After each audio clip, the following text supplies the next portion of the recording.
Between 1923 and 1971, the Hollowpine Reformatory for Wayward Youth in Boise, Idaho claimed to rehabilitate over 3,000 troubled children, but only 2,147 were ever officially discharged.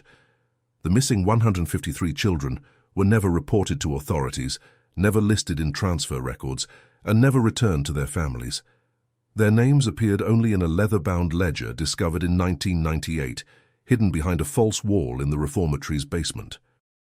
Each entry was marked with a single red X and the notation, "Special Treatment Complete." The building had been abandoned for 27 years when contractors found that ledger, along with something else that made the county sheriff seal the entire property within hours of the discovery. The institution's reputation. The Hollowpine Reformatory for Wayward Youth stood like a monument to progressive thinking in 1923 Boise, Idaho.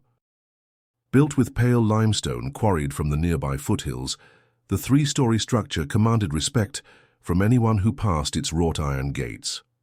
The reformatory represented everything modern about child welfare, a place where troubled youth could be transformed through discipline, education, and moral guidance, rather than simple punishment.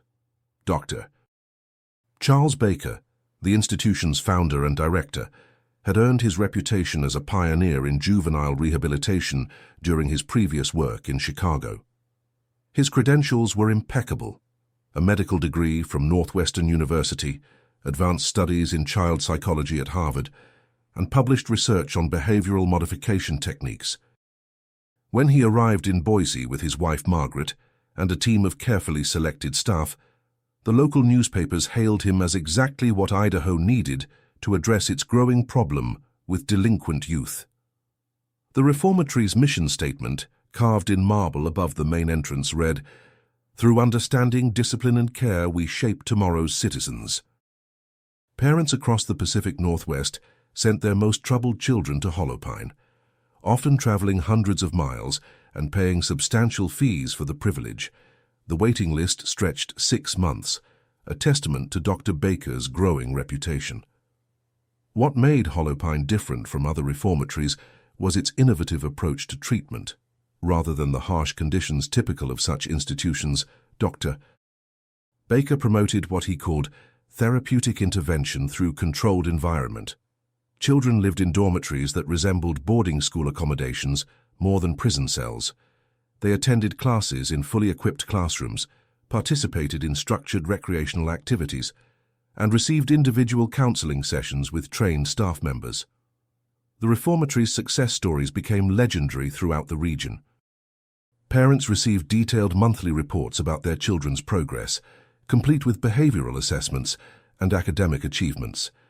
Many families reported dramatic improvements in their children's conduct after just a few months at Hollowpine. Local newspapers regularly featured testimonials from grateful parents whose sons and daughters had been transformed by Dr. Baker's methods. The staff Dr. Baker assembled reflected his commitment to professional excellence.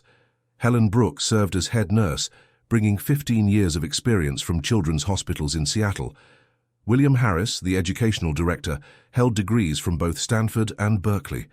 The reformatory employed 12 full-time counselors, all with advanced training in child psychology. Even the dormitory supervisors were required to complete a 6-week training program in Dr. Baker's specialized techniques. Hollowpine's reputation extended beyond successful rehabilitation.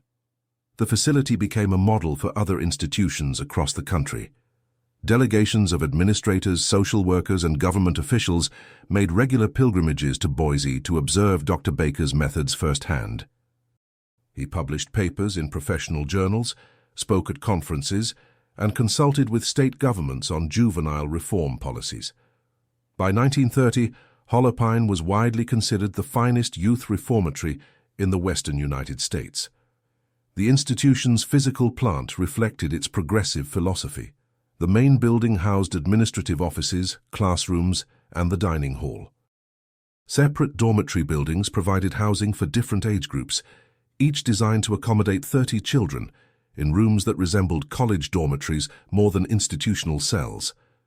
The campus included a gymnasium, workshops for vocational training, and extensive grounds where children could participate in outdoor activities. Financial support came from multiple sources. The state of Idaho provided partial funding through its Department of Social Services, but the majority of the reformatory's budget came from private donations and family payments.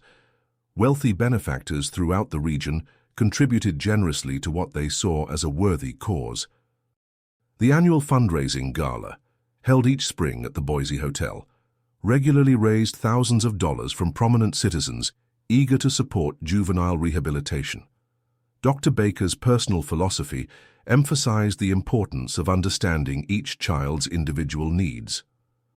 He conducted extensive interviews with every new arrival, developing what he called personalized treatment protocols based on each child's background, behavioral patterns, and psychological profile. These protocols were detailed in individual files that tracked every aspect of a child's progress through the system. The reformatory's academic program was particularly impressive. Children attended classes 6 days a week, following a curriculum that met or exceeded state educational standards. The library contained over 2,000 volumes, and the science laboratories were equipped with the latest materials. Many graduates went on to attend college or find successful employment, crediting their time at Hollowpine with turning their lives around. Community relations were carefully cultivated. Dr. Baker served on the boards of several local charities and was a regular speaker at civic organizations. His wife, Margaret, led the reformatory's volunteer program, organizing women's groups from local churches to provide additional support for the children. The reformatory's choir performed at community events, and the boys' baseball team competed against local high schools. The institution's daily routine was structured but not oppressive. Children rose at 6 a.m., participated in group exercises, and attended morning chapel service. Classes ran from 8 a.m. to 3 p.m. with a lunch break and supervised recreation periods. Evenings were devoted to study time, followed by structured activities like music lessons, craft workshops, or organized games. Lights out was at 9 p.m., with dormitory supervisors maintaining quiet supervision throughout the night. Discipline was administered through what Dr. Baker called progressive consequences. Minor infractions resulted in loss of privileges or additional work assignments. More serious violations could lead to isolation periods or extended stays beyond the original commitment period. The system appeared humane and effective, with most children showing marked improvement in behavior and academic performance. By 1935, Hollowpine had achieved national recognition. Dr. Baker was invited to testify before Congress about juvenile reform legislation, and his methods were being implemented in reformatories across the country. The institution's success rate, measured by the percentage of graduates who avoided further legal troubles, was reported to be over 90%, far exceeding national averages. The reformatory's influence extended into academic circles as well. University researchers regularly requested permission to study Dr. Baker's techniques, and several doctoral dissertations were written about the Hollowpine model. Professional journals published articles praising the institution's innovative approach to juvenile rehabilitation, and textbooks on child psychology included case studies from the reformatory's files. As the 1930s progressed, demand for placement at Hollowpine continued to grow. The facility expanded its capacity to accommodate 150 children, and Dr. Baker began developing plans for a second campus. His vision was to create a network of reformatories throughout the western states, all employing his proven methods to transform troubled youth into productive citizens. The institution's reputation seemed unshakable. Parents trusted Dr. Baker with their most precious and problematic children. Government officials praised his innovative approach. Fellow professionals sought his advice and guidance. The community of Boise took pride in hosting such a progressive institution. From every external perspective, Hollowpine Reformatory represented the pinnacle of enlightened juvenile care. Yet beneath this carefully constructed facade of success and innovation, something else was taking shape. The very isolation that allowed Dr. Baker to implement his revolutionary methods also provided perfect cover for activities that bore no resemblance to rehabilitation. The trust placed in him by desperate parents and admiring colleagues created an environment where questions were rarely asked and explanations were readily accepted. Ignored signs.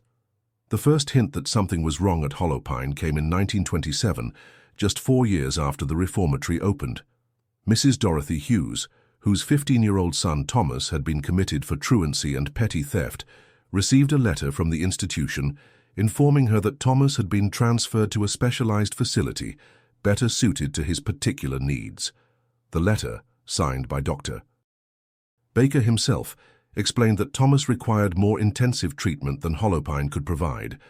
Mrs. Hughes requested information about this specialized facility, but her subsequent letters went unanswered.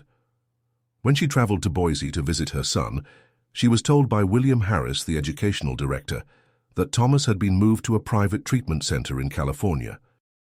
The record showed he had been discharged from Hollowpine and transferred, but the specific location was confidential to protect the child's privacy during intensive therapy. Similar letters were sent to other parents over the following years. The pattern was always the same. A child would be transferred to receive specialized treatment unavailable at Hollowpine. The transfers always occurred without prior notice to families, and subsequent attempts to locate the children were met with vague explanations about confidentiality and therapeutic requirements. By 1930, local social worker Margaret Wells had begun documenting these unexplained transfers. In her private notes, she recorded 12 cases where children had supposedly been moved to other facilities, but she could find no record of their arrival at any other institution in the region. When she raised concerns with the State Department of Social Services, she was told that Dr. Baker's methods were highly specialized and that some cases required extreme confidentiality. The reformatory's own staff began noticing irregularities. Ruth Palmer, who worked as a dormitory supervisor from 1928 to 1932, later told investigators that certain children would simply disappear from their rooms during the night. When she asked about these absences, she was told the children had been moved to special quarters for intensive treatment. She was instructed never to discuss these transfers with other staff members or students.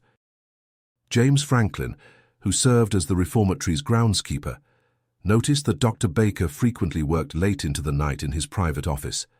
Franklin's duties included maintaining the building's heating system, which required access to the basement areas. On several occasions, he heard sounds from the basement that he described as crying or moaning, but when he investigated, he found the areas empty. Dr.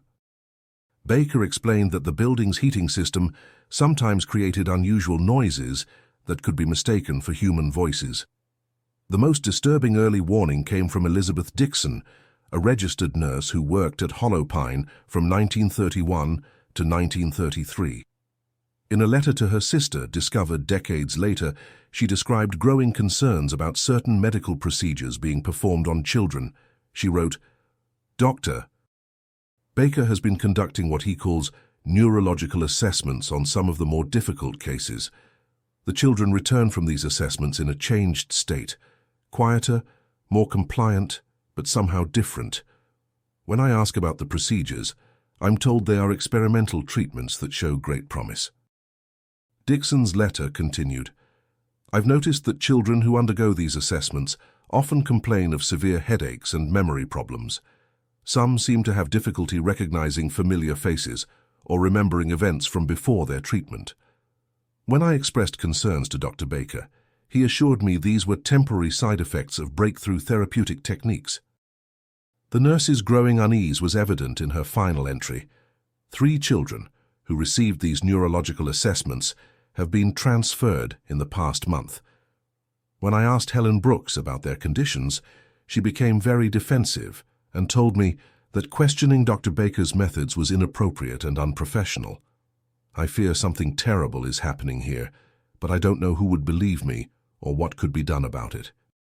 Parents who attempted to visit their children often encountered obstacles.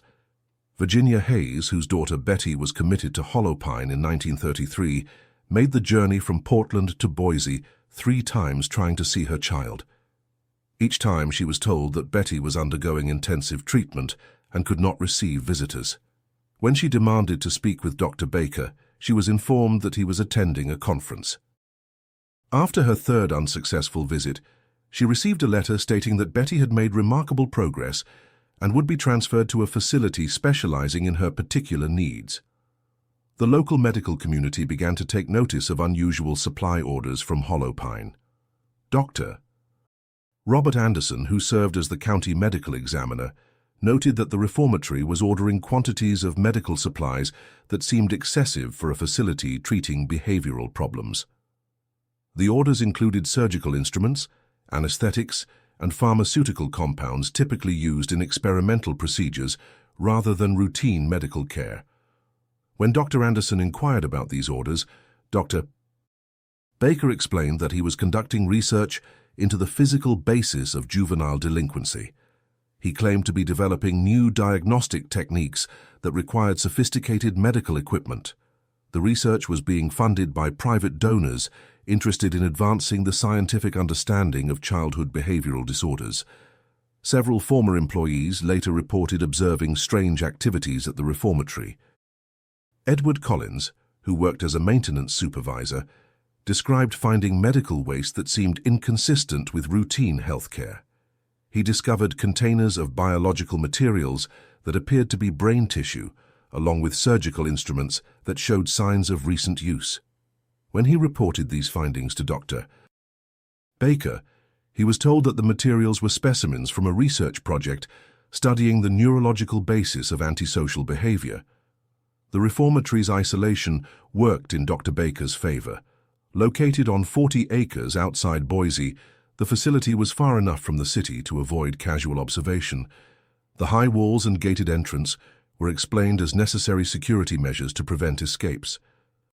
Local residents rarely questioned activities at the institution, trusting that Dr. Baker's reputation guaranteed proper care for the children. State oversight was minimal and ineffective. Inspector visits were scheduled in advance, giving the staff time to prepare.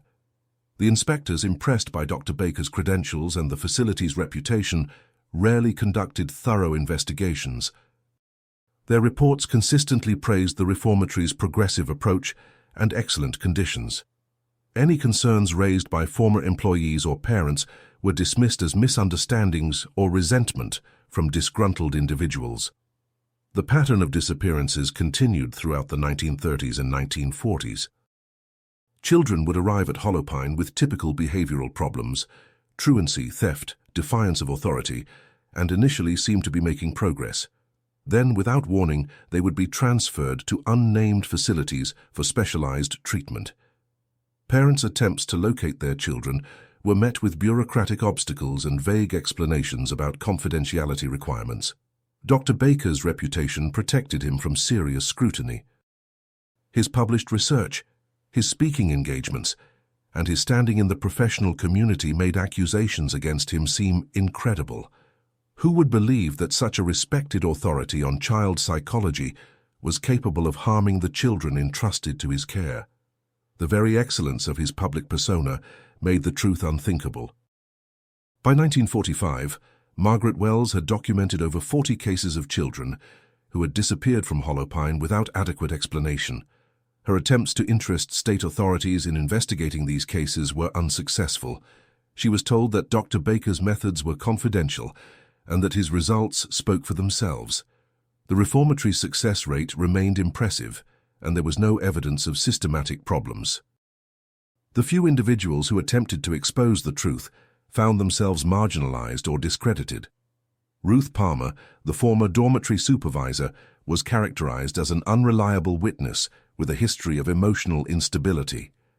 Elizabeth Dixon, the nurse who had expressed concerns, was said to have left her position due to professional incompetence. James Franklin, the groundskeeper, was dismissed as a simple man who had misunderstood sophisticated therapeutic procedures. The reformatory's continued success provided cover for increasingly bold activities. Dr. Baker's research became more ambitious, his methods more extreme. The children who disappeared were carefully selected, those with no close family connections, those whose parents were unlikely to pursue extensive searches, those whose absence would generate minimal attention. As the 1940s progressed, The signs of systematic abuse became more obvious to those willing to see them. But Dr. Baker's position seemed unassailable. His reputation, his connections, and his carefully constructed image of progressive reform made serious investigation almost impossible. The children continued to disappear, and the authorities continued to look the other way. Horror uncovered. The first crack in Dr. Baker's carefully constructed facade came in 1948, when a child managed to escape from Hollowpine and reach the outside world with a story that would have been dismissed as fantasy, if not for the physical evidence he carried. 16-year-old Eugene Hoffman had been committed to the reformatory for repeated acts of vandalism and theft. Unlike the children who had simply vanished, Eugene possessed both the intelligence and the determination to document what was happening inside the institution. Eugene had been selected for what Dr. Baker called advanced therapeutic intervention. Instead of submitting to the procedure, he had pretended to be unconscious while overhearing conversations between Dr. Baker and his staff. What he learned was that the reformatory's basement contained a fully equipped surgical suite where Dr. Baker was conducting experiments on children's brains, attempting to identify and eliminate the physical sources of antisocial behavior. During his escape, Eugene had stolen a leather journal from Dr. Baker's office containing detailed records of these experiments. The journal, which he turned over to the county sheriff, contained clinical notes describing surgical procedures performed on dozens of children. The entries were written in Dr. Baker's own handwriting, documenting his attempts to locate and destroy specific areas of the brain that he believed were responsible for criminal behavior. The journal entries revealed the horrifying scope of Dr. Baker's activities. He had been performing lobotomies on children as young as 12, using techniques he had developed through trial and error.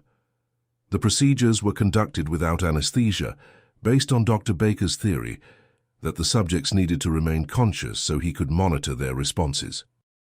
Children who survived the operations were often left with severe brain damage, reduced to vegetative states or exhibiting radical personality changes.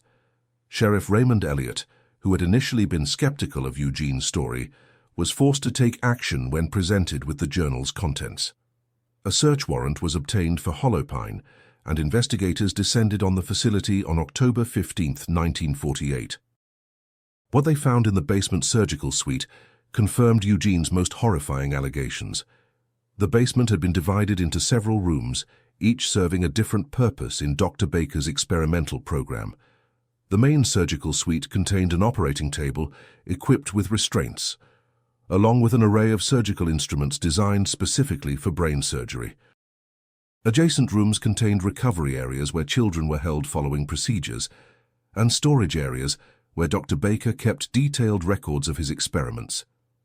The most disturbing discovery was a refrigerated storage unit containing preserved brain tissue from his experimental subjects. Each specimen was carefully labeled with the subject's name, age, and the specific brain region that had been removed. The collection included tissue from 127 different children, representing nearly a decade of systematic experimentation. Dr. Baker's research notes revealed the progression of his work from relatively simple procedures to increasingly complex operations.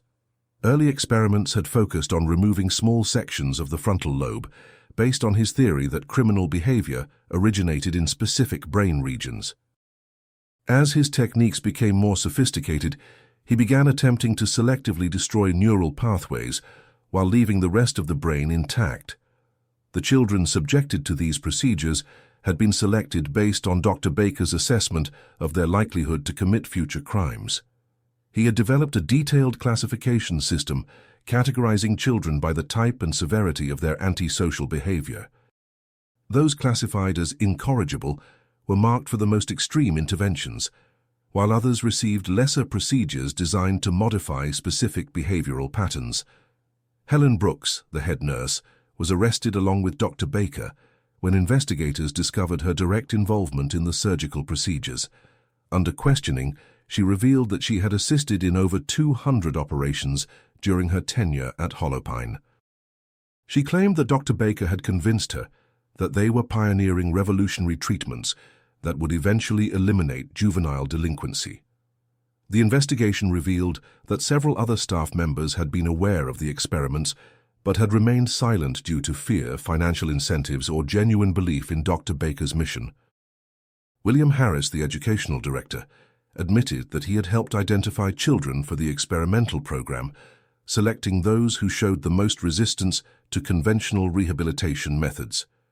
Forensic examination of the surgical suite revealed evidence of the procedure's true nature. Bloodstains on the operating table confirmed that many operations had been performed without adequate anesthesia. Restraint marks on the table indicated that children had struggled during the procedures. The primitive nature of the equipment suggested that Dr. Baker had prioritized secrecy over surgical precision. The testimony of surviving victims provided additional evidence of the horror that had occurred at Hollowpine. Marie Douglas, who had been subjected to a partial lobotomy in 1946, described the experience in devastating detail. She recalled being strapped to the operating table while Dr. Baker explained that he was going to fix the broken parts of her brain. The procedure had left her with severe memory problems and difficulty controlling her emotions. Frances Lowe, another survivor, had been subjected to multiple procedures over a period of several months. Dr. Baker had been attempting to eliminate what he called her tendency towards sexual promiscuity by destroying specific brain regions. The operations had left her with permanent neurological damage, including partial paralysis and speech difficulties. The investigation uncovered Dr. Baker's correspondence with colleagues at other institutions, revealing that his work was part of a broader network of researchers conducting similar experiments. He had been sharing his findings with doctors at facilities in California, Oregon, and Colorado, and had received funding from private organizations interested in finding biological solutions to social problems. The financial records revealed that Dr. Baker had been charging families for children who were actually dead or permanently disabled. Parents who believed their children had been transferred to specialized facilities had continued paying fees for treatment that was no longer being provided. The reformatory had collected over $400,000 in fraudulent charges during the course of the experiments. Physical evidence found in the reformatory's grounds provided additional confirmation of the scope of the crimes. Investigators discovered a mass grave containing the remains of 43 children who had died during or shortly after surgical procedures. The bodies had been buried in unmarked graves behind the reformatory's workshop building, with no record of their deaths in any official documents. The autopsy reports revealed the crude nature of Dr. Baker's surgical techniques. Many of the children had died from infections or bleeding caused by improperly performed procedures. Others had survived the initial operations, but had died later from complications that could have been prevented with proper medical care. Dr. Baker's own testimony during his interrogation revealed the extent of his delusion. He continued to insist that his work represented a breakthrough in the treatment of juvenile delinquency, and that the children who had died were necessary sacrifices for the advancement of scientific knowledge. He claimed that his research would eventually lead to the elimination of crime by identifying and treating the biological causes of antisocial behavior. The investigation also revealed that Dr. Baker had been planning to expand his experimental program to include younger children. Documents found in his office outlined plans for a new facility that would accept children as young as 6 years old, based on his theory that early intervention could prevent the development of criminal behavior. The scope of the crimes committed at Hollowpine shocked even experienced investigators. Over a period of 25 years, Dr. Baker had systematically tortured and killed children under the guise of progressive treatment. The parents who had entrusted their children to his care had unknowingly delivered them to a fate worse than anything they could have imagined. The evidence was overwhelming and undeniable. Dr. Baker's reputation as a progressive reformer had been a carefully constructed facade that concealed one of the most horrific examples of institutional abuse in American history.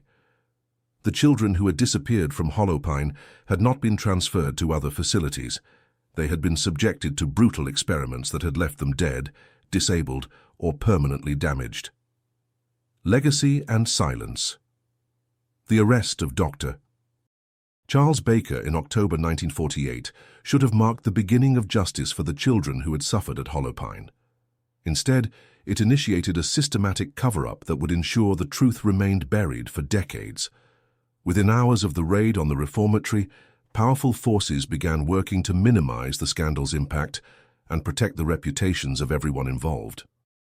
The first indication that justice would be elusive came from the State Attorney General's office. Despite overwhelming evidence of systematic torture and murder, prosecutors announced that they would pursue charges only for the most recent crimes, citing statute of limitations issues for earlier offenses. This decision meant that Dr. Baker would face trial for fewer than a dozen deaths, while the majority of his victims would receive no legal recognition.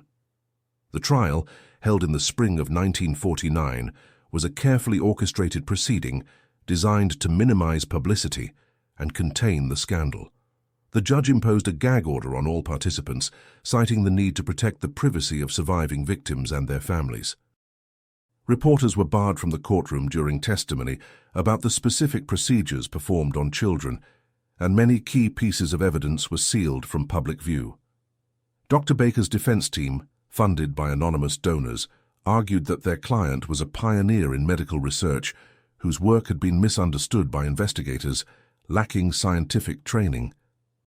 They claimed that the procedures performed at Hollowpine were legitimate medical interventions based on the latest understanding of neurological disorders. Expert witnesses testified that Dr. Baker's methods, while unconventional, were consistent with accepted practices in experimental medicine. The prosecution's case was undermined by the systematic destruction of evidence that had occurred in the months following the initial raid. Key documents had been removed from the reformatory before investigators could secure them, and several potential witnesses had left the state or refused to testify. The leather journal stolen by Eugene Hoffman during his escape had mysteriously disappeared from the sheriff's evidence locker. Helen Brooks, who had initially cooperated with investigators, recanted her testimony shortly before the trial began. She claimed that her previous statements had been coerced and that she had never witnessed any improper procedures at Hollowpine. Other staff members who had admitted involvement in the experiments suddenly developed memory problems or claimed they had been mistaken about what they had observed. The surviving victims who testified faced brutal cross-examination designed to discredit their memories and mental competence. Defense attorneys argued that the brain injuries these individuals had suffered made them unreliable witnesses, and that their testimony was the product of false memories implanted by overzealous investigators. Several victims broke down on the witness stand, unable to complete their testimony about the procedures they had endured. The trial's outcome was predetermined by the systematic suppression of evidence and intimidation of witnesses. Dr. Baker was convicted on 3 counts of involuntary manslaughter and sentenced to 12 years in prison. He was acquitted on all charges of murder and assault, with the jury accepting the defense argument that his actions had been motivated by scientific curiosity rather than criminal intent. The sentence was a mockery of justice that reflected the establishment's determination to protect its own reputation. Dr. Baker served only 6 years of his sentence, during which time he was treated as a model prisoner and allowed to his research through correspondence with colleagues. Upon his release in 1955, he quietly relocated to Mexico, where he established a private practice and continued his work with troubled children. The aftermath of the trial saw a systematic effort to erase the evidence of what had occurred at Hollowpine. The reformatory building was demolished in 1950, with all debris buried in a landfill outside Boise. The site was sold to a private developer who built a shopping center, ensuring that no trace of the institution would remain visible. The official records of the reformatory were declared sealed for 75 years, ostensibly to protect the privacy of former students and their families. In reality, this action prevented researchers and journalists from accessing documents that would have revealed the full scope of the crimes committed at Hollowpine. The few records that remained in public files were heavily redacted, with most identifying information removed. The families of victims found themselves facing a conspiracy of silence that extended throughout the legal and medical establishments. Parents who attempted to pursue civil lawsuits were informed that their cases lacked merit due to the destruction of evidence and the passage of time. Insurance companies denied claims related to the abuse, arguing that the procedures had been performed with parental consent and medical supervision. Eugene Hoffman, whose courage in escaping and exposing the truth had made the investigation possible, found himself isolated and harassed in the years following the trial. His credibility was systematically attacked by individuals seeking to discredit his testimony. He was arrested multiple times on minor charges and found it impossible to maintain steady employment. In 1953, he was found dead in his apartment, apparently from a drug overdose, though friends insisted he had never used narcotics. The surviving victims faced a lifetime of medical problems and social stigma. Many had suffered permanent brain damage that left them unable to work or maintain normal relationships. They received no compensation for their suffering and were often blamed by their own families for the scandal that had touched their lives. Several committed suicide in the years following the trial, unable to cope with the trauma they had endured. The professional community closed ranks to protect its reputation. Medical journals refused to publish articles about the Hollowpine experiments, and professional organizations expelled members who attempted to discuss the case publicly. Universities cancelled research projects that might have shed light on the ethical violations that had occurred, and conferences refused to include sessions on the lessons learned from the scandal. The cover-up extended to the highest levels of government.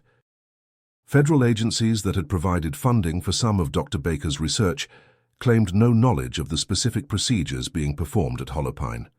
Congressional committees that had praised the reformatory's innovative approach quietly removed their endorsements from the public record.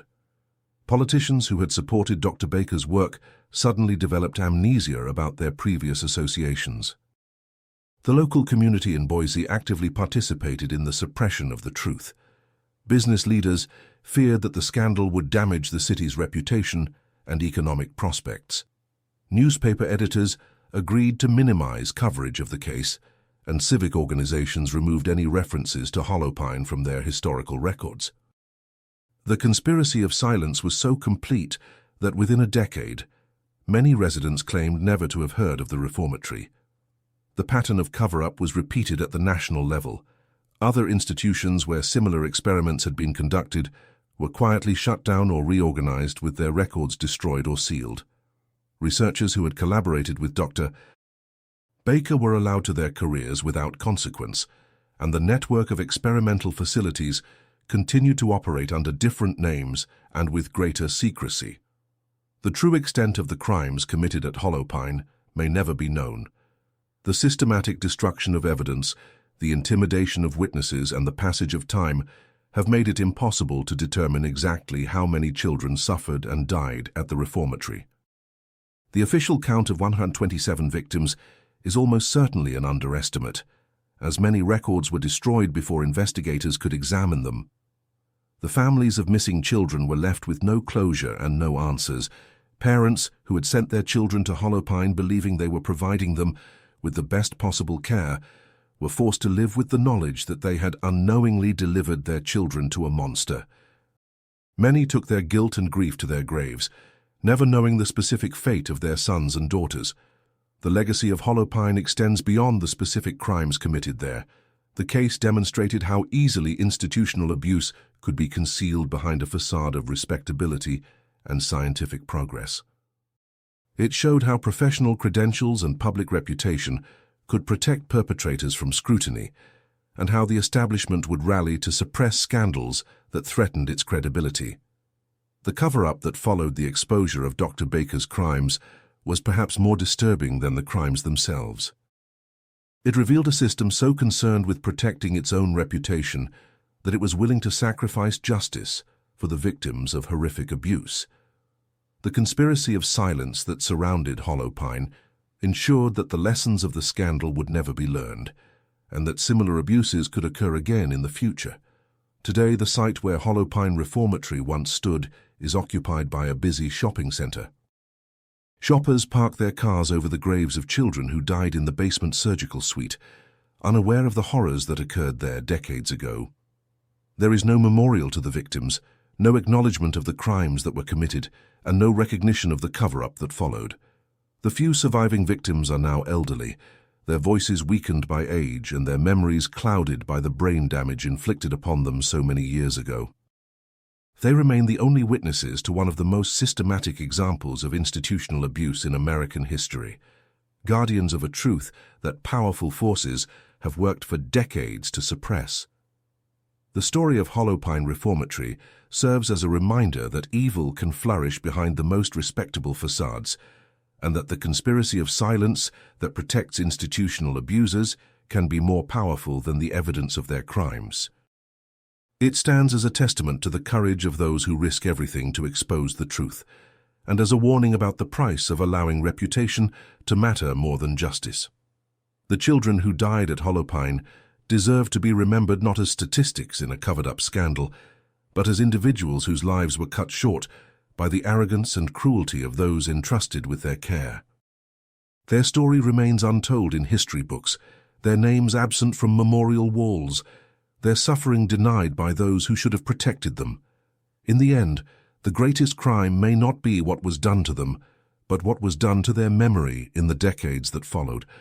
If this story impacted you, if you stayed until the end, it's because you feel these hidden truths also need to be exposed.